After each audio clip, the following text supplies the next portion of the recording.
Num tempo onde os reinos dos homens se erguiam e caíam como as marés, existia um lugar intocado pelo aço e pela ambição. Era a Floresta Sussurrante, um santuário de vida ancestral, onde cada folha contava uma história, e cada raiz guardava um segredo. E no coração desta floresta, vivia sua guardiã, uma jovem chamada Elara. Não, esperem, esse nome não tá certo. Vamos chamá-la de Aela. Sim, Aela. Ela não usava coroa, nem empunhava uma espada. As suas armas eram o conhecimento das ervas, a linguagem dos animais e um respeito profundo pela harmonia da natureza. Aela não estava sozinha. Ela era a última de uma linhagem de guardiões, escolhidos pela própria floresta para proteger. O seu companheiro era um enorme lobo cinzento chamado Fênix, cuja lealdade era tão inabalável quanto as montanhas distantes. Juntos, eles percorriam as trilhas sinuosas, garantindo que o delicado equilíbrio da vida fosse mantido. Eles cuidavam dos riachos para que corressem límpidos. Ajudavam as árvores antigas a resistir às tempestades e guiavam os rebanhos de servos para novos pastos. A vida deles era um ciclo de serviço silencioso, longe dos olhos do mundo. Mas a paz é muitas vezes uma miragem. A ganância dos homens, como uma sombra, começou a estender-se em direção à floresta. O barão Valerius, um homem cujo coração era tão frio e duro quanto o minério de ferro que ele tanto cobiçava, ouviu rumores sobre as riquezas escondidas sob as raízes da floresta sussurrante. Ele não via árvores, mas madeira para os seus navios. Não via rios, mas rotas para o seu comércio. E acima de tudo, ele não via vida, mas apenas um obstáculo. Numa manhã fria, o som de machados a ecoar quebrou a melodia da floresta. Era o exército de Valerius, abrindo caminho com uma brutalidade impensável. As árvores mais antigas, que tinham visto séculos a passar, caíam com um gemido que só ela podia ouvir na sua alma. Os animais fugiam em pânico, as suas casas destruídas. A ela sentiu cada golpe, como se fosse na sua própria pele. Ao lado dela, Fênix rosnava, o seu, pelo eriçado de raiva e tristeza. A ela sabia que não podia enfrentar um exército com arcos e flechas.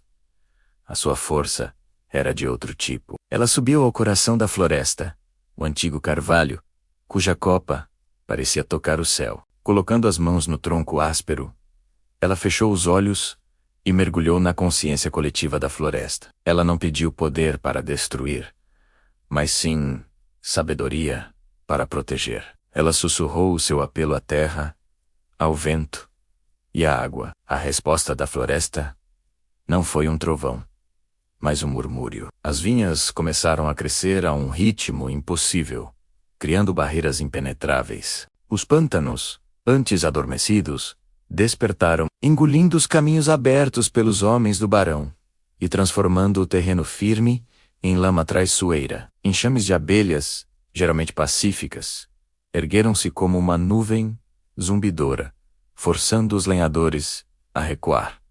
Não era uma guerra de violência, mas de resistência. A floresta não atacava, simplesmente recusou Visei a ser conquistada. O barão Valerius, frustrado e furioso, ordenou que os seus homens avançassem a qualquer custo. Ele próprio liderou um grupo em direção ao centro da floresta, determinado a encontrar a fonte desta resistência mágica. Foi então que ele encontrou a Ela de Pé serena com Fênix ao seu lado, os olhos do lobo a brilhar como brasas.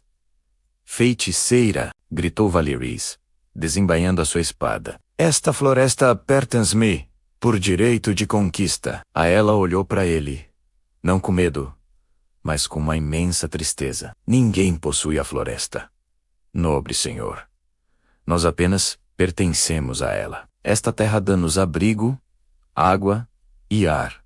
Em troca, pede apenas respeito, um preço que parece ser demasiado alto para si. Enraivecido pela sua calma, o barão avançou. Mas antes que pudesse dar 2 passos, as raízes do grande carvalho irromperam do chão, grossas como braços de um gigante, formando uma parede viva à volta de Aela e Fênix. Valerius e os seus homens tentaram cortar as raízes, mas por cada uma que cortavam, 2 mais cresciam no seu lugar. mais fortes e mais grossas. De repente, a própria terra começou a tremer. As árvores mais antigas inclinaram seus ramos, criando um dossel tão denso que a luz do sol desapareceu, mergulhando tudo numa penumbra verdejante. Os sons da floresta amplificaram-se. O uivo do vento, o chilrear dos pássaros, o rugido distante de uma cascata a menos, tornando-se um coro ensurdecedor e desorientador. Os soldados de Valerius, homens acostumados a campos de batalha abertos, entraram em pânico. Estavam encurralados, não por um exército, mas pela própria vida, que tentavam destruir. Vendo a derrota iminente, Valerius, num último ato de despeito, atirou uma tocha para o chão seco. O fogo espalhou-se rapidamente, lambendo a vegetação rasteira. Mas a ela estava preparada. Ela assobiou, um som agudo e claro, que cortou o caos. Do céu, uma águia mergulhou, e com um grito, alertou os céus. As nuvens escuras que se tinham acumulado finalmente abriram-se, e uma chuva torrencial caiu sobre a floresta, apagando as chamas, antes que pudessem causar danos irreparáveis. Derrotado,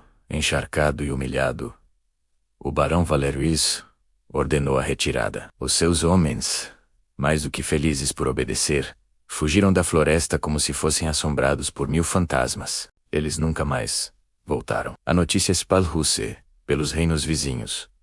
A floresta sussurrante não era um lugar para ser conquistado. Era um reino em si, com a sua própria rainha e as suas próprias leis.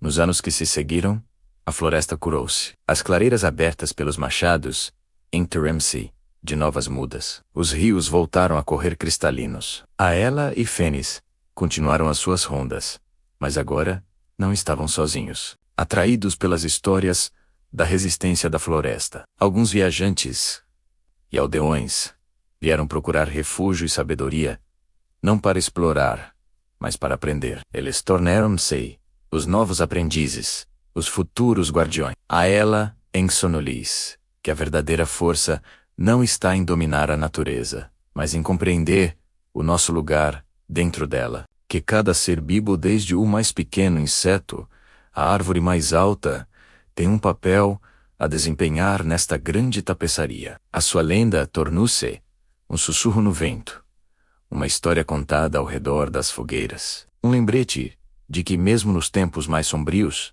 a natureza persevera. Enquanto houver guardiões dispostos a ouvir os seus segredos, o seu coração continuará a bater. Obrigado por nos acompanharem nesta jornada pela Floresta Sussurrante. Se gostaram desta história, não se esqueçam de deixar um like, partilhar e subscrever o canal para mais contos do nosso mundo. Até a próxima.